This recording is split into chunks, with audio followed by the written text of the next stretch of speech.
guys, today I am going to be doing a blind look at the new spoilers that have come out. I've heard people talking about them. That is pretty much the most that I've seen. But we're going to do a blind look. Go through these Lorcana cards. For right now, up over here, I have a few of the Lorcana 100 cards that were released. These are like the specialties. I don't know if they're like the same kind of thing with Enchanted, and if they're even playable in Lorcana, but I mean, we'll see. Let's just go through the list. Alright, first on the list, we got Sorcerer's Spellbook. Alright, so knowledge, tap, pay 1, and gain 1 lore. This is strong. Being in purple is going to be really strong too. Purple is really good at drawing cards, and with 4 of these in your deck, if you're doing a 60 card deck, I think it'll be really strong, especially the best thing about this is that you're not going to be challenged because it's an item. Yeah, there's going to be ways to like remove items, but items are pretty sturdy. Like, I don't have much item removal if I'm playing anything. But Sorcerer's Spellbook, I like it. Pay 1 lore, that's nothing, honestly, especially late game. This thing's going to start, if you have all 4 out, 5 turns. I mean, I know it takes a little bit, but that's still not bad. But if there's a way that you can untap it, like how there was with Ariel in the first set, I think it's going to be extremely strong. It just really depends on what deck this is played in. I think the items are going to be coming back pretty with some force, honestly. So this is pretty strong. What would I put this in? Besides the Ariel deck, I mean, Tamatoa goes really well with this, especially if it gets removed. That's all I can think of. All right, let's move on to the next one. All right, we got Zero to Hero. Zero to Hero costs 2, not bad. It is a song. Oh, okay, that makes it even better. I like me some actions that you can just tap a character, sing, get them out really cheap. Count the number of characters you have in play. You may pay that amount of ink less for the next character you play this turn. Oh, so this is not one jump ahead. It's the one that it has Maui on it. It costs 3, I think. No, it costs 3, and you get out a 5 cost or less. I think that's what it is, but it's the same color too. Like, why didn't they change it? I mean, I guess you can give a little bit of an advantage, but honestly, I didn't think that Amber really needed that strong of a card. I mean, it's nothing crazy, but still, the fact that you can sing it is what's even better about it. I think this is going to see play. I don't think it's going to see the most play ever. It is still a song, so all of these song decks that have princesses and singer, I think it'll do well. I wouldn't mind playing it, but me personally, I don't know if I'd play it too much. Let's go on to the next card. I don't think it's bad. I don't think it's bad, especially since it's a song. All right, next one that we have up is we got Merlin. Shapeshifter, cost 4, he's inkable.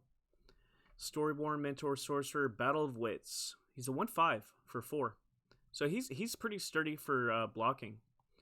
Whenever one of your other characters is returned to your hand from play, this character gets +1 lore this turn. So if you're playing the Broom deck with Mickey, I can see this being pretty good, especially if stuff's going back in your hand. I mean, if you get a lot of brooms going out and you're just using them to swing with like fodder fuel, get some demons out of the way on the other side with the brooms, bring them back to hand, tap this guy for a good amount of lore. It's not a bad card. I think it's pretty good. 1/5, strong blocker. He's resilient, so I like that so far. He only costs 4, and he taps for 1 lore, which is not terrible, especially with his affix of Battle of the Wits. I like it.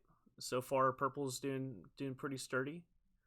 We'll move on to the next card, though. Let's see what else. I'm really excited because I haven't seen much of this at all. All right, next we have Elsa.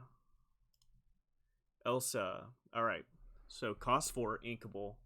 Gloves off. Elsa's already good, so what are they going to do with her? Challenger +3, so this is kind of like Jafar. Except it's going to be a 6/4, and that's crazy. 6/4 for 4 is not bad. It's just the part about when when it's challenging. One of the problems that I run into with this little affix is that it's a great card. It can intimidate an opponent. They'll forget that they have that it doesn't have the challenger +3 on it whenever it's on their field. So be mindful of that. But I think this isn't bad. It's not something I would necessarily play. I guess if you're playing a challenger deck, it doesn't go with. I mean, it's hard to put it in the prince. It can't go in the princess category, so you can't use it for that, like untapping and everything. But it would be really strong if you can untap this and swing out for get rid of 2 things really fast. We'll just see if they have a method of taking care of it like that. But until then, I don't think I'm going to be playing this card too much personally. I've found myself playing every color of deck so far. I haven't really decided which one I'm stuck to. I think whoever Ravensburg, people making Lorcana, brainchilds behind this. I think that they did a really strong first impression, especially with how that set came out. I wish that there was more printed of it. That's the hardest part about this product, is that there's not enough of it out there, so everything's too expensive. But let's move on to our next card. Getting distracted a little bit. All right, next we have Mickey Mouse. All right, Mickey Mouse costs 6, inkable. He's a 1/6, so the other one I think was a 4, and it was a 1/5. The Merlin. But Mickey, Storyborn Hero, glad you're here. Whenever this character quests, you may pay 3 ink less for the next character you play this turn. This is pretty strong, especially the part that is really good about this is the fact that it taps for 3 lore. This is going to be seen. It's going to see a lot of play. I will play this. Very strong. Only costs 6, which isn't too bad, honestly. Once you start getting past, once you're on like turn 4, this is castable. And then it taps for 3. And Amber needed some that would tap it ahead that wasn't just Lilo or had a combo like with Hades. So I don't think this is bad. I think this is really good. It's resilient. It's a 1/6. It's gonna be taking a lot of damage. So I think this is perfectly good card. Very playable. It should be worth some money for those of you that look at the cards financially. Some voice crack. All right, let's get to the next one. What is our next one? I don't think that's a bad card. I think it's really strong. Next one we have Gaston. Intellectual powerhouse. He is not inkable for 6. He's a 4/4. He's got shift 4, so we're gonna see finally some Gaston and LeFou, however you pronounce that. I think they're gonna start seeing some play with, especially with a shift. Developed Brain. When you play this character, like the top 3 cards of your deck, you may put 1 into your hand, put the rest on the bottom of your deck in any order. So it's kind of like Ransack, but with 1 more. Card in gray. Taps for 3, so just like the other one. Pay 6, taps for 3, lore. 4/4. I can see this getting played. I don't know what... I mean, yeah, you can shift it onto the smaller one, so that's an easy way of getting it out for like 1 cheaper usually. It's usually 1 ink difference whenever you're using the shift ability, so I hope that they keep that consistency. But I think it's a strong card, especially... I mean, I think Gaston's finally going to see some play. I didn't see him have too much play. I saw LeFou, but he was mostly like one of those smaller characters that people threw out, like Sergeant Tibbs or Captain Hook. Like the cheap characters to get out early, that we have things to take care of, stuff like Lilo's or Maleficent's. But decent card. It can go in the villains deck. We haven't seen too many villains in blue yet, but it could grow even more as we go further. Let's go to our next card, though. We got Belle. Costs 5, not inkable. She's a 3/3. She has shift 3, so you may pay 3 to play this character on top of one of your other characters named Belle. Thorny Arrows. Whenever this character is challenged, the challenging character's players discard all cards in their hand. Gross. I actually hate that. Green does some nasty stuff. It's so far really good at removing characters. Well, at least sending them back to your hand. It's not so good at banishing as it is bringing stuff back, but it is good at discarding. It's good at bouncing stuff, and then what else is it good at?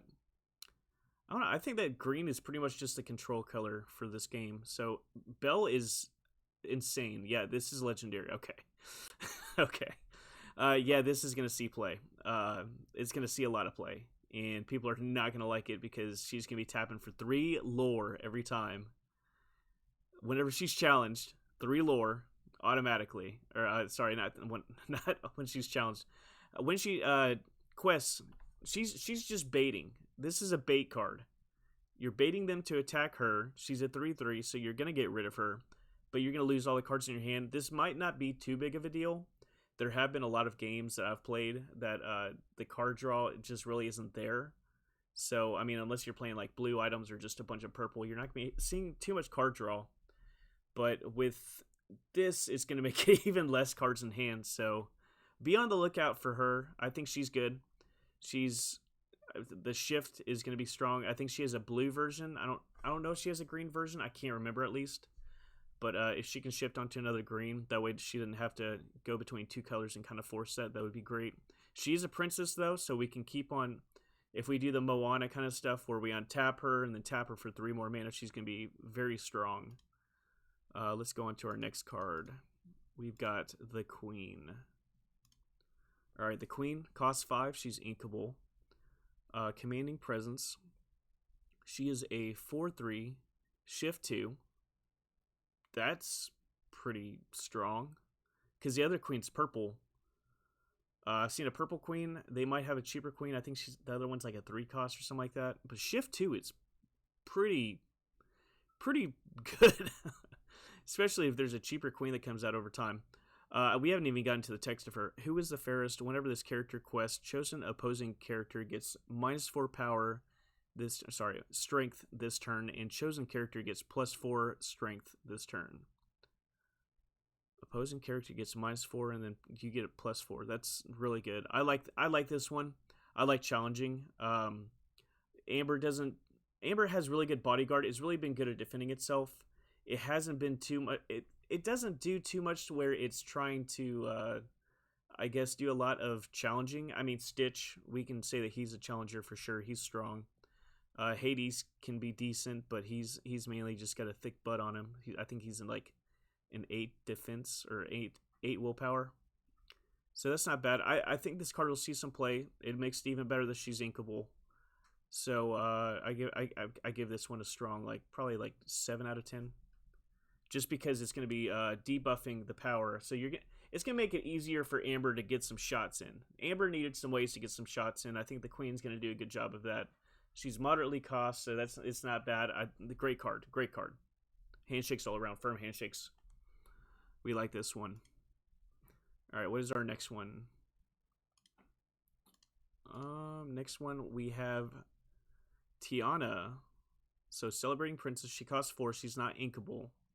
She's a 1/4. Resist +2. Damage dealt to this character is reduced by 2. Oh! No! Why does it have to be in steel? This seems like it would be on an Amber card, at least. It seems like it would be on an Amber card just because Amber does have good bodyguards. You got Goofy, you got Simba. I mean, honestly, though, Steel has a lot of really good bodyguards, too. Let's get to the text. What you give is what you get. While this character is exerted and you have no cards in your hand, opponents can't play actions. Alright, little Staxy. She taps for 2 lore. So they cannot play actions. That's going to help out a lot. I mean, Steel loves to use actions. You got Smash, you got Fire the Cannons.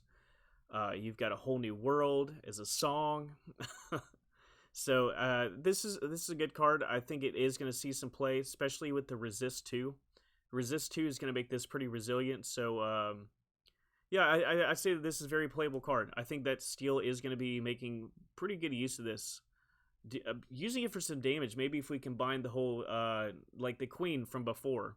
So give her some more attack power. Give her some more, not toughness, but reduce the attack power of everyone else. Steel and Amber could be pretty good with this little combo. Not combo, but synergy between these two. I like it. Good card. so far we've had some pretty good cards, very usable. All right, this is our next one. We got Cinderella. Oh, Night Cinderella, stout-hearted. So she is a 7-drop. All right, so what's she do? She is a 5/5, still princess, knight, hero, floodborn. So now she's got the hero affect. So we might see some hero stuff with this second set. Hopefully, I'd like to see some hero decks. There's a lot of really good heroes. Resist 2. Oh. So I guess Steel is going to be having this resist affix. It's pretty good. I like this. But she's going to be doing 5 damage, and she's going to be reducing her anything done to her willpower by 2. This is insane so far. Yeah, 7 drop is justified for this, but it's worth it. It's really good. And then whenever you play a song, this character may challenge ready character. I don't like this. I'm just playing. This is really strong. I don't think that Steel needed a card that could do this though. I think that Steel already has really good pinger damage, like doing 1 damage here, there, or 2 damage. It has Smash, it has Fire the Cannons. I don't think that it needs this, but I mean, heck, I mean, this is a really good card. Taps for 3 too. That's the insane part. So it's a 5/5. It takes 2 less damage, and whenever you play a song, you may challenge ready characters this turn. So not bad. My whole thing is you're gonna be using her for a challenger a lot, so you're not gonna be using her to like. She defends herself. She taps for lore. This is a dangerous card. I like this one. This is a very dangerous card. I will be playing this one. Getting the play set, I feel like for this one is gonna be hard though. It's gonna be like Tinkerbell for the Giant Fairy for the other set. Let's go on to our next card though. I'm gonna hang out on that one for too long. All right, we got Winnie the Pooh, Honey Wizard. So we finally got a Winnie the Pooh card. Finally. 5/5. Yeah, because he's thick. Good. It's got some flavor text. None of the others really had any long flavor text like this one. He'd always felt a kinship with honey. They were both golden and sweet and likely to end up in sticky situations. That is such a Winnie the Pooh phrase. I wonder if they took that from the actual Winnie the Pooh. They probably did. I'm just ignorant about it. Taps for 2. It's a 5/5 for 5. The closest thing I can probably relate this to is like Rapunzel. Like it taps for a decent amount of mana. It can defend itself. Not Rapunzel like the drawing one, but the other one. I might be even saying the wrong name. The blue. I think it was like 4 cost. She was like a 4/4 tap for 2. Hopefully I'm not messing that up, but yeah, hopefully you get what I'm saying. But taps for 2, this isn't bad. Yeah, this is a common card, so what can you expect? I don't think this one's gonna see too much play. Usually when you're getting a 5/5 for 5 and taps for 2, it's nothing like too insane, but man, it's whatever. Let's move on to our next card though. We got 2 cards left. There are only, I think, 13 cards. Correct me in the comments if I'm wrong. We got Rhea. So Warrior of Kumandra. She's a 4-drop. She's inkable. 5/3. So this is like a Mulan kind of situation. As in like she's really good at attacking. I can't remember Mulan's what her willpower is. But she taps for 1, uncommon. 4 for a 5/3 isn't too bad. It's kind of like a mid card, honestly. It's like it's not great, it's not terrible. It's just right in the middle. Might see play, might not. I think the only thing that's really going to keep her around is she kind of can answer some willpower issues. Like if a character's able to tap, they have a big willpower on them, like the 8s, the 7s, or 6s, and stuff like that. I think it'll be decent at getting some damage in on them. Red's pretty good at getting a lot of lore really quickly. The Mulan does a good job of that whenever she buffs other creatures. You got BLT Mickey. I don't think that this is going to have too many issues. It doesn't stand out to me. It's just kind of middle of the road card. All right, let's go to our last card. We got Dinner Bell. Pay 4. It's an item. You know what happens. Not yet. What do? You tap, pay 2 ink, draw cards equal to the damage on chosen character of yours, then banish them. this card's going to be expensive. This card's going to be expensive. That's mostly why Rapunzel was played, because she drew a bunch of cards. So now red has some card draw. It didn't really have any card draw before, unless you mixed it with another color. But draw cards equal to the damage on chosen character. This is even better than how Rapunzel did for the first set. So be ready to see this card a lot. I think it's going to be seen a decent amount, especially, yeah, you pay 2 ink, tap it. That's not too big of a deal. It's just, it's over time, it's going to be giving you a lot of, if you have stuff that you're going aggro and you want to do a lot of damage, you want to be able to keep on doing damage with it, remove all the damage with Dinner Bell, draw cards while you're at it, this is going to be an expensive card. This is a good one to end on, honestly. I think it's really strong. So be on the lookout for this one. But yeah, these are the cards. This is my reaction to the spoilers that have been released. I never went through the whole list of cards. Now I know. So I'm going to be brewing some stuff, especially with Dinner Bell. I think Dinner Bell, Cinderella, Belle's... I think Belle's great. It's just... If it's like a lot of Lorcana games where you don't have many cards in hand, it's not going to be that big of a deal. You'll just be like, I'm top decking anyway, so who knows. But she's going to be good, especially since she's in green. So I'll be building around her. Who else was good that I liked? Let's go through these. Oh, the Queen. Queen isn't bad. Queen is not bad. She's just not the best thing ever. The shift is what I want to see. I need to research this a little bit more with the shift. But if there's a cheaper queen that we can get out really quickly that's in the same color pie, that'll help out a lot. But great cards. Good job. Good job, Lorcana. Looks good to me. All right, this is that's my reaction. You all have a good one. Do not forget to like and subscribe to the video. I will see you all in the next one. Peace out.